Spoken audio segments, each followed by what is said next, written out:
Saya ikut 15 tahun mengawal dan ikut bahkan sebagai ketua panja revisi undang-undang ITE, dan saya terakhir adalah staf ahli Menteri Kominfo atau Komdigi bidang hukum. Saya mengawal undang-undang ITE ini, gitu loh. Nah, di undang-undang ITE maupun juga undang-undang KUHP yang baru maupun yang lama, pencemaran nama baik itu tidak pernah sanksinya itu sampai lebih dari 5 tahun. Gitu ya. Gitu loh. Kalau saya mengatakan bahwa ini jamnya Pak Firman itu palsu, HP-nya palsu, saya nggak bisa kena pidana walaupun saya sebut namanya, karena barang saya nggak percaya ini paling palsu ini. Menilai itu namanya menilai, palsu tidak palsu, asli itu menilai.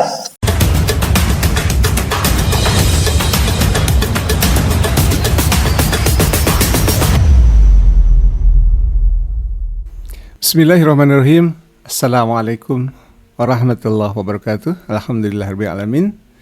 Sahabat Hayes Channel, kita berjumpa lagi. Semoga sahabat selalu sehat dan selalu diberikan rezeki kemudahan dalam segala urusan, serta dilindungi oleh Allah setiap saat lahir dan batin. Amin ya rabbal alamin. Sahabat Hayes Channel, pada acara televisi yang menghadirkan narasumber yang luar biasa, yaitu seorang guru besar UNER, Profesor Henry Subiakto, yang juga ini adalah lulusan UGM atau alumni UGM juga ya. Para pendukung Pak Jokowi atau dalam konteks ini adalah pengacara Pak Jokowi itu terdiam mendengarkan paparan yang disampaikan oleh Profesor Henry Subiakto ini ya.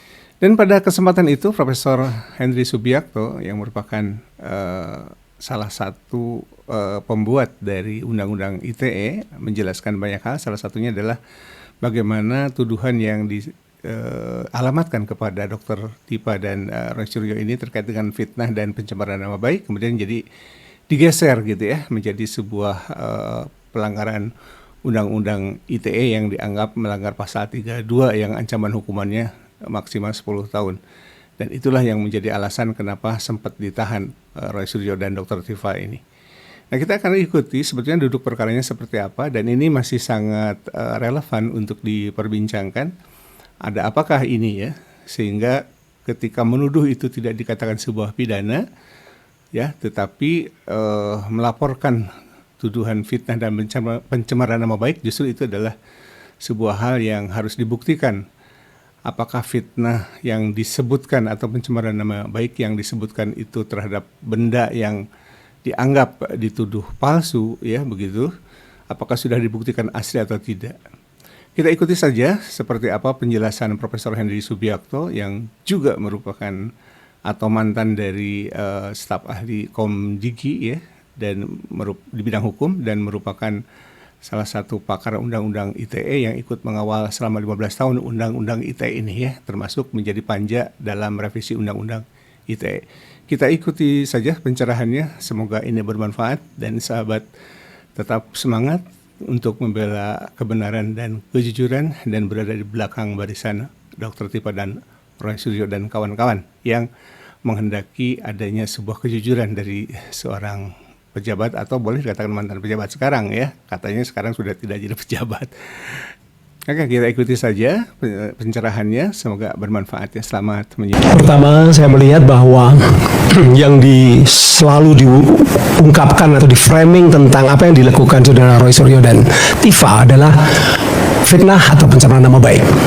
Makanya rakyat itu banyak yang perhatian bahwa ini persoalan fitnah dan pencemaran nama baik, kan begitu.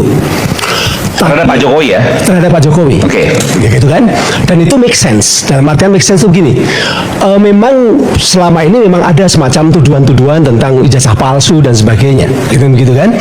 Nah, kalau memang ini adalah utamanya, framingnya itu adalah pencemaran nama baik, maka regulasi yang dipakai pun juga adalah undang-undang yang terkait dengan pencemaran nama baik. Dan saya kebetulan adalah pengajar hukum dan komunikasi, serta saya ikut tahun mengawal dan ikut bahkan sebagai ketua panja revisi undang-undang ITE. Anda juga punya background hukum ya? Saya dari Fakultas Hukum Universitas Islam Indonesia, UI. Dan juga komunikasi. Saya adik kelasnya Pak Mahfud MD. Oke. Jadi jangan dianggap bahwa saya orang komunikasi saja. Oke. Dan saya terakhir adalah staf ahli Menteri Kominfo atau Komdigi bidang hukum. Oke. Saya mengawal undang-undang ITE ini. Gitu loh. Nah, di undang-undang ITE maupun juga undang-undang KUHP yang baru maupun yang lama, pencemaran nama baik itu tidak pernah sanksinya itu sampai lebih dari 5 tahun. Oke. Gitu ya. Undang-undang ITE pada waktu tahun 2008 itu malah memang 6 tahun, 2008. Tapi pada tahun 2016 sanksi diturunkan dari 6 tahun menjadi 4 tahun. Saya ketua panjanya dari pemerintah waktu itu. Ketua panja dari DPR Pak TB Hasanuddin tahun 2016. Kemudian tahun 2014 pencemaran nama baik itu diturunkan lagi menjadi 2 tahun. Di KUHP sekarang cuma 9 bulan kecuali fitnah. Kalau fitnahnya itu sudah diberi kesempatan di pengadilan ya, bukan di ruangan seperti ini. Kemudian tidak bisa membuktikan tentang fitnahan itu baru kena 4 tahun. Tapi tidak di luar, tidak di atas 5 tahun. KUHP baik yang baru maupun yang lama itu jelas bahwa penahanan itu hanya bisa dilakukan untuk pidana yang di atas 5 tahun. Jadi kalau masih negara ini menganggap Roy Suryo CS itu melakukan pencemaran nama baik atau fitnah, nggak bisa ditahan. Tapi kan ada pasal-pasal lain yang juga menjeratnya. Justru itu saya ingin sampaikan. Pasal lain memang bisa menjerat. Itu adalah kalau di ITE, saya ngomong ITE karena saya lebih.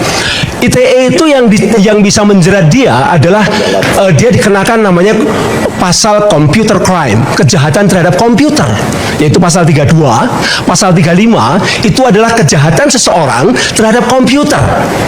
Kalau pencemaran nama baik itu computer related crime, kejahatan yang dari dulu sudah ada, tapi kemudian sekarang menggunakan komputer, gitu ya. Karena undang-undang ITE itu adalah undang-undang khusus digunakan untuk payung hukum perbuatan hukum baru menggunakan komputer dan jaringan komputer alias internet. Jadi kalau ada yang cuap-cuap di sini tidak bisa kena ITE karena kita bicara tanpa komputer. Tapi kan kalau seandainya kemudian di media sosial itu yang kemudian media sosial itu yang komputernya. Di sini hanya narasumber. Kalau misalnya dipermasalahkan, ya dipermasalahkan adalah iNews dulu. Kan begitu. Tapi iNews sebagai pers, dia tidak kena undang-undang ITE. Kenanya adalah undang-undang pers. Sehingga berbeda begitu. Ya, dan itu prosesnya harus lewat Dewan Pers. Dewan Pers. Nah, itu makanya ini clear ya. Jadi kalau memang Roy Tifa itu dikenakan, dia akan dikenakan yang namanya pencemaran nama baik atau fitnah.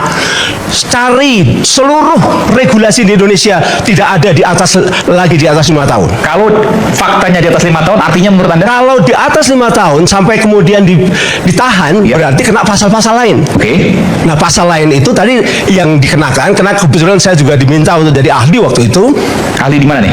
Di Polda Metro Jaya. Terkait kasus ini? Kasus ini. Oh, jadi Prof menuduhkan itu berarti apa? Dia menuduh perbuatan, bukan barang. Gitu loh. Kalau saya mengatakan bahwa ini jamnya Pak Firman itu palsu, HP-nya palsu, saya nggak bisa kena pidana walaupun saya sebut namanya. Karena barang, saya nggak percaya ini paling palsu ini. Menilai, itu namanya menilai, palsu, tidak palsu, asli, itu menilai. Tapi kalau saya mengatakan bahwa Pak Firman itu pergi ke pasar Pramuka, kemudian membuat ijazahnya sehingga dia jadi dokter, itu baru karena perbuatan dia ternyata proses perbuatan dia tidak terbukti. Tapi kalau mengatakan ini HP palsu, ini ijazah palsu, itu bukan menyerang kehormatan dengan menuduhkan suatu hal, tapi dia adalah menilai tentang suatu barang. Itu saja sudah menjadi masalah. Nah, sekarang ini digeser persoalan delik fitnah, delik pencemaran nama baik, sekarang geser lagi. Yang sekarang jadi persoalan berat adalah pasal 32 yang dikenakan pasal 32. Dulu ada pasal 28 ayat 2 juga. Kalau sekarang masih atau enggak? Saya terus terang, saya ini tidak bagian dari mereka. Saya hanya ingin meluruskan cara berpikir, meluruskan undang-undang yang saya dulu ikut terlibat. Ada perumus ya, undang-undang ITE itu. Saya jadi ketua panja waktu itu. Nah, di sini sekarang masuk ke pasal 32, masuk pasal 35. Ini yang mana mau fitnah? Kemarin kan framingnya fitnah semua. Tiba-tiba sekarang kok ada pasal-pasal berat dan itu sudah menjadi hal yang biasa di dalam penegakan hukum kita.